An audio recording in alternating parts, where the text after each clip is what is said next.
Alright, laser friends, we're about to hit this table and see what we can get done with it. This is the before shot, and I'm going to probably work on it a little bit and then try to hold the camera and do the laser at the same time. We'll see how that goes. Okay.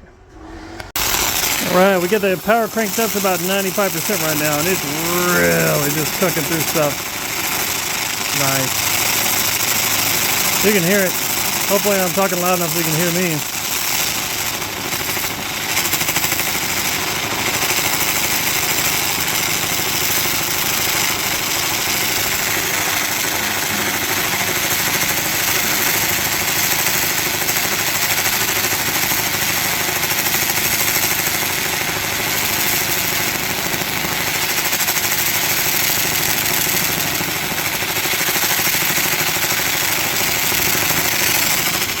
Pretty neat stuff. A little difficult to do with one-handed while I'm holding the camera.